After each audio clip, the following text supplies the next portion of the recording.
आज की इस तनाव भरी जिंदगी में हम हमारे जीवन को आनंद पूर्वक और प्रेम पूर्वक किस तरह से जी सकते हैं, उसके बारे में हम इस सेशन में बात करने वाले हैं। दोस्तों, भगवान श्री कृष्ण का जीवन बहुत ही आनंदमय और प्रेममय था। हम सब उसके बारे में बहुत जानते हैं। भगवान श्री कृष्ण ने ही हमें आनंद पूर्वक और प्रेममय जीवन जीने का एक बहुत बड़ा संदेश दिया है। उसकी बात करते ही हम हमारे आज के जीवन को जोड़ेंगे। हम भगवान श्री कृष्ण के आनंदमय जीवन को हमारे जीवन से जोड़कर जो आज हमारे जीवन में दिक्कतें हो रही है उसका समाधान ढूंढने का प्रयास करेंगे और वैज्ञानिक तथ्यों वाली बात भी हम इस सेशन के अंत में करने वाले हैं। आज का हमारा ये सेशन बहुत ही काम का होने वाला है। हेलो दोस्तों, मैं हूं राजेश आहिर और आप मुझे राजेश आहिर 369 चैनल पर देख रहे हैं। आप जानते ही हो कि मेरा हर एक वीडियो भगवान श्री कृष्ण के जीवन के साथ जुड़ा होता है और मेरा प्रयास है कि आज का हमारा जीवन भी भगवान श्री कृष्ण के जीवन से ही प्रेरित हो और उससे ही हम प्रेरणा ले अच्छे से अच्छे तरीके से हमारा जीवन खुशी से पसार कर सके। मेरे इस काम में साथ देने के लिए आप मेरे इस चैनल को सब्सक्राइब करो और अपने दोस्तों के साथ शेयर करें। दोस्तों, हमारा जीवन बहुत ही भाग दौड़ वाला बन गया है। कहीं हम जॉब करते हैं तो वहाँ काम का टेंशन रहता है, घर पे आते हैं तो बच्चों की पढ़ाई का टेंशन। आज के इस दौर में हमारे परिवार को, हमारे दोस्तों को, हमारे परिवारजनों को या हमारे बच्चों को जिस भी क्षेत्र में आगे बढ़ाना है और उस स्पर्धा में हमें आगे निकलना है, और ये बात का भी आज के लोगों के मन में टेंशन रहता है, लेकिन उसका रास्ता भगवान श्री कृष्ण ने स्वयं दिया है। भगवान श्री कृष्ण बचपन में बड़े ही शरारती थे, बड़े ही नटखट थे, फिर भी सारे गोकुल के वो प्यारे थे। उसने गोकुल में रहकर कई गोपियों को हैरान किया, कई गोपियों के बर्तन तोड़े, उसके माखन चुराए, उसका दही खाया और बाकी की का बचा हुआ मक्खन दही कई बंदरों को भी खिलाया। अपने पास रहे ग्वाल के बच्चों जो बहुत ही गरीब थे उसे भी बहुत खिलाया। सारे गोकुल के लोगों को मौज कराई। फिर भी कोई भी गोपी या ग्वाल कृष्ण से गुस्सा होता था और उसकी फरियाद लेके यशोदा माता के यहाँ जाता था, और कृष्ण को सामने पाकर उसकी मुस्कुराहट देखकर वो फिर से ही कृष्ण में मोहित हो जाता था। ऐसा क्यों होता था? ऐसा क्या जादू था कृष्ण में कि वो सब करते थे? हम तो कहेंगे कि वो भगवान थे, लेकिन भगवान थे पर वो पृथ्वी पर थे तब भगवान के रूप में नहीं थे, वो इंसान के रूप में थे।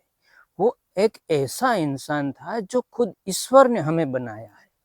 कृष्ण से हमें ये संदेश देना चाहता था कि मैं ऐसे इंसान को पृथ्वी पर भेजा हूँ, आप सब लोग ऐसे कृष्ण जैसे बने। उसने जिस तरह से गोकुल वासियों के साथ तालमेल बिठाया था, आसपास की प्रकृति के साथ तालमेल बिठाया था, इसी तालमेल से हम भी हमारे आसपास के लोगों के साथ और हमारी प्रकृति के साथ जुड़े। इस पर का स्पष्ट संदेश था कि मानव का निर्माण ना ही किसी को हैरान करने के लिए हुआ है, ना ही खुद को हैरान करने के लिए, खुद को संघर्ष में डालने के लिए या कोई तकलीफ झेलने के लिए हुआ है। इंसान का सर्जन केवल ने केवल आनंद और प्रेम के लिए किया है, जैसे वो अपने आसपास के लोगों को भी खुश कर सके, खुद भी खुश रहे और आनंद से जिंदगी जी सके। फिर भी हमारे सामने ऐसी परिस्थितियां आती हैं और कई बार हम बहुत ही व्याकुल हो जाते हैं। भगवान श्री कृष्ण के जीवन में भी ऐसी बहुत सी परिस्थितियां थी, लेकिन वो कभी व्याकुल नहीं होते। उसने बहुत सब कुछ छोड़ भी दिया।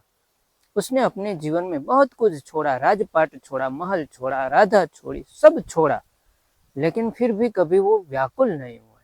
वो सदा ही आनंदमय रहे। वो जैसी ही परिस्थिति थी उसके साथ अनुकूल होकर जीते गए। आजकल के हमारे जीवन में हम जब अपने दोस्तों के साथ अपने ग्रुप्स में होते हैं तो बड़े खुश दिखते हैं, बड़े खुश रहते हैं। कहीं उत्सव में जाते हैं तो बड़े खुश होते हैं, लेकिन जब हम अकेला पाते हैं तो ये अकेलापन हम सह नहीं पाते हैं। जो भी लोग अपना खुद का अकेलापन सह नहीं पाते वो बहुत बुरी संगत में होते हैं। अगर आप भी ऐसी कोई बुरी संगत में है तो अपने आप को देखो, क्या आप अकेले रह सकते हो? आप अपने खुद को समय देकर अकेला रहने की आदत डालो। खुद से प्रेम करो, सबसे पहले खुद के साथ तालमेल मिलाओ। अगर हम अकेले रह गए तो हम सारी दुनिया के साथ ताल मिला सकते हैं, क्योंकि हम में कोई बुरी संगत नहीं है और बुरा एक भी बुरी एनर्जी हमारे दिमाग में नहीं है, हमारे दिल में नहीं है, तो हमारे आसपास के वातावरण से हमें पॉजिटिव एनर्जी ही मिलने वाली है। दोस्तों, जब हमारा दिल 1 मिनट में 60 बार यानी कि 60 टाइम्स धड़कता है, तब हम इस पृथ्वी के साथ तालमेल में होते हैं। वो बहुत ही बढ़िया स्थिति होती है। कई बार हम कई ख्यालों में खोए होते हैं, तब ये धड़कनें बढ़ सकती है। 65 to 75 टाइम्स 1 मिनट में हमारा दिल धड़कता है। ये एक हमारे नॉर्मल रोज बरोज की क्रियाओं में होता रहता है, लेकिन कई बार वो 85 से 90 तक हो जाता है और तब हम किसी संक्रमण या बीमारी के भोग बने हुए होते हैं। अब हमें मालूम है कि अगर हम हमारा दिल की धड़कन 60 के आसपास मेंटेन कर सकते हैं तो हम आनंद में रह सकते हैं, हम खुद को पृथ्वी के साथ तालमेल में रह सकते हैं। और ये अध्ययन से भी किया जा सकता है। उसके लिए हमें रोज सुबह उठकर एक्सरसाइज करनी पड़ती है। वो भी कैसे एक्सरसाइज? बहुत ही सिंपल। हमें हर रोज सुबह अर्ली उठकर सिर्फ सूर्य नमस्कार करने हैं। साल, 1.5 साल या 2 साल तक लगातार हम सूर्य नमस्कार करते गए तो एक दिन ऐसी सिचुएशन आती है कि हमारा हार्ट, हमारा शरीर, हमारा माइंड, हमारा पूरा शरीर इस पृथ्वी के साथ तालमेल हो जाता है और हम बड़े ही आनंद और प्रफुल्लित जीवन जीने के लिए योग्य हो जाते हैं।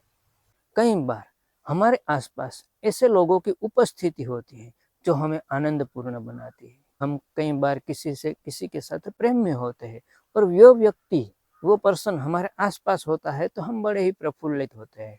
और ये वैज्ञानिकों ने संशोधनों द्वारा भी साबित किया है कि अगर आप प्रफुल्लित है, आप आनंदमय है, तो आपका दिमाग बहुत ही अच्छी तरीके से काम करता है। तो दोस्तों, आनंदमय, प्रेममय और हमारे इस आसपास के वातावरण के साथ ताल मिलाकर चलने के लिए भगवान श्री कृष्ण ने हमें इस पृथ्वी पर भेजा है, नहीं कि फालतू का टेंशन लेने के लिए। तो और इस जन्म को सार्थक करने के लिए हमें हमारी जात को, हमारे अंदर बैठे कृष्ण को खुश रखना है और उसके लिए हम हमारे आसपास के वातावरण के साथ सम्मिलित होकर ताल मिला के चलना है। आशा रखता हूँ मेरा ये सेशन आपके लिए वैल्यूएबल होगा और आपके जीवन में कहीं ना कहीं ये काम आ सके तो वो मेरे लिए बहुत ही धन्य की घड़ी होगी। भगवान आपको सदा ही खुश रखे, हमेशा खुश रहो, स्वस्थ रहो। जय श्री कृष्ण।